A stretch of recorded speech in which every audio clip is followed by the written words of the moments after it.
আইয়ুহাল্লাযীনা আমানু দুখুলু ফিস-সিলমি কাফা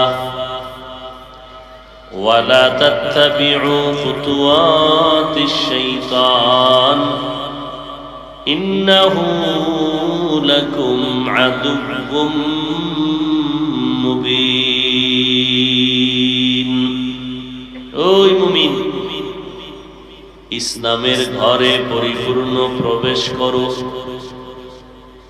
শয়তানের পথ অবলম্বন করবা না, সে তোমাদের প্রকাশ্য দুশমন।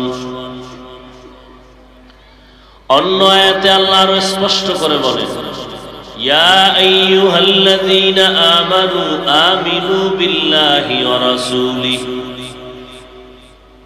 হে মুমিন তোমরা আল্লাহর উপর আর আমার রাসূলের উপরে ঈমান আনো। আল্লাহর উপরে রাসূলের উপরে ঈমান আনার কারণেই বান্দা মুমিন হয়। অথচ এই আয়াতে আল্লাহ বললেন, এই ঈমান আনলেনেওয়ালা মুমিনেরা, তোমরা যারা আল্লাহর উপরে নবীর উপরে ঈমান আনায়নের দ্বারা মুমিন হয়েছো, তোমাদেরকে বলছি, এই মুমিন তোমরা আল্লাহর উপরে রাসূলের উপরে আবার ঈমান আনো। ডবল ঈমানের দাওয়াত দিলেন। কেন আল্লাহ মুমিনদের ডবল ঈমানের দাওয়াত দিলেন? আল্লাহ পাক বড় একটা ফিতনার সমাধান করে দিলেন এই কথার মাধ্যমে। আল্লাহ হলেন আলিমুল গায়বি ওয়াশ শাহাদা। আল্লাহ জানেন উম্মতের মাঝে ফিতনা, কিয়ামতের আলামত। বেঈমানের সাথে মুমিনের মোকাবেলা কম হবে, বেঈমান বাদ দিয়া মুমিন মোকাবেলা করবে মুমিনের বিরুদ্ধে। বেঈমানের বিরোধিতা না করে মুমিন হইয়া মুমিনের বিরোধিতা করবে, কিয়ামতের আলামত।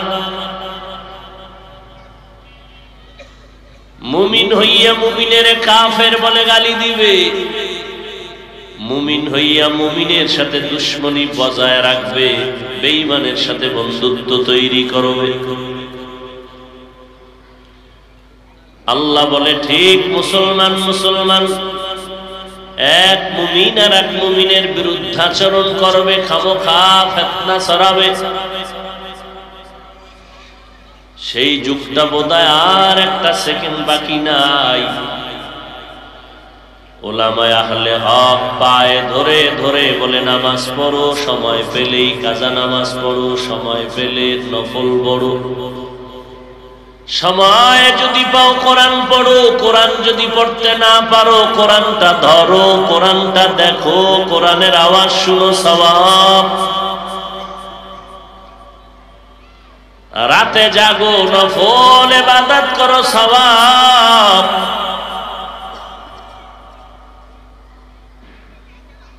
আউলিয়ায়ে কেরাম, আল্লাহ ওয়ালা যারা, যাদের বয়ানে মানুষের দিল নরম হয়, চোখে পানি আসে, আল্লাহর কথা মনে পড়ে, আমলের শূন্যতা পূরণ হয়ে যায়, এমন খাঁটি আলেম যারা তাকওয়া ওয়ালা, তাদের বন্ধু হও, তাদের সোহবতে যাও।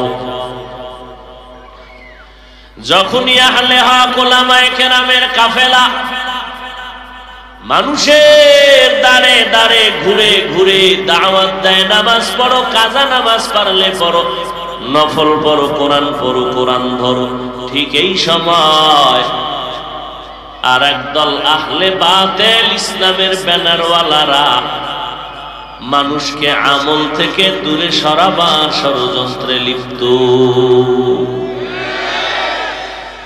বলে, এত ইবাদত লাগে না, নফল লাগে না, কাজা নামাজ লাগে না, জুমার আগে সুন্নত লাগে না, বিতিরের নামাজ লাগে না।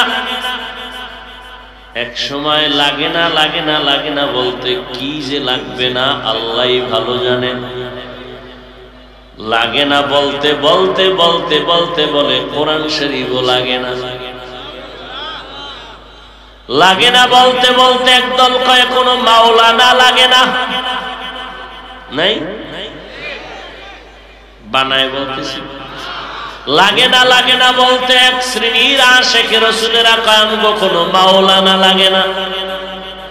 আমাদের কোনো পীর লাগে না, আমাদের আবু হানিফা লাগে না, আমাদের ইমাম আজম লাগে না। কি লাগে বলে? আমগো হাদিস লাগে, কোরআন লাগে। ইদানিং কালে আবার একটা নতুন দলের জন্ম হয়েছে। এরা কয় আমগো শুধু মাওলানা লাগে না, এতটুকু না, আমগো হাদিসও লাগে না, শুধু কোরআন হলে চলে। এই লাগে না আর পার্টি বাড়তেছে দিন দিন।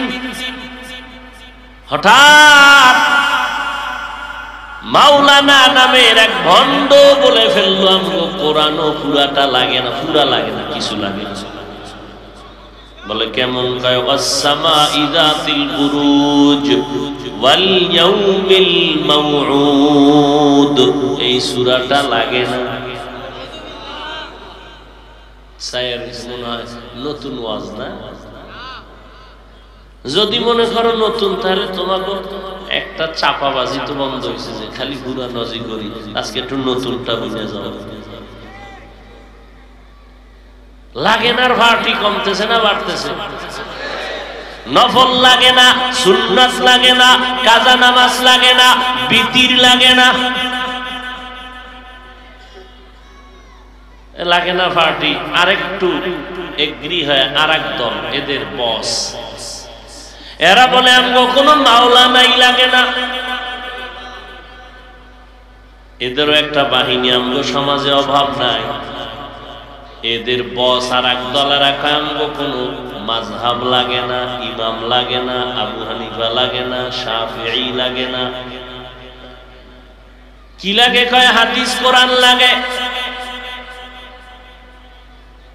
এবার লাগে না। আর আরেক দল বস এরা বের হয়ে বলে এরা গুরু, বলে আমগো হাদিসও লাগে না। কি লাগে? বলে কোরআন। এদের থেকে আরো টাটকা মৌলবী বলে আমগো কোরআন শরীফ পুরাটাও লাগে না। বলে কেন? বলে কোরআনের ভেতরে ভেজাল। খুশির কথা না, জুতার বাড়ি দেওয়ার কথা না। কোরআনের ভেতরে ভেজাল। বলে কেমন? কয় হাদিসের থেকেও বেশি ভেজাল। কোরআনে যদি ভেজাল থাকে, তার ইসলাম কই, আল্লাহ কই, আমরা হুজুরগিরি করি। আমরা সব কিছুর ভিত্তি কোরআন। যেই কোরআন চ্যালেঞ্জ দিয়া আল্লাহ ছেড়ে দিলেন, যালিকাল কিতাবু লা রাইবা ফীহি হুদাল লিল মুত্তাকিন। এ কোরআনের মধ্যে কোনো ভুল নাই। বহু বেঈমান বিধর্মীরা, পণ্ডিতেরা অপচেষ্টা কম করে নাই ভুল বের করার জন্য, আজও পর্যন্ত বের করতে পারে নাই, বরং মাথা নত করে মুসলমান হয়েছে। অথচ মাওলানা সাহেব সোনার বাংলার জমিনে দাঁড়াইয়া কয় কোরআন পুরাটা লাগে না, কয় কিছু কিছু ভেজাল।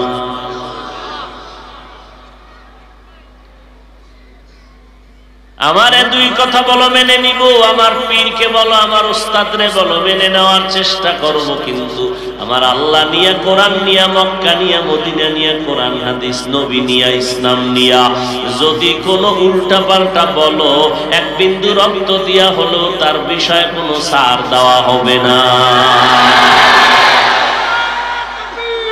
ভাইরা আমার,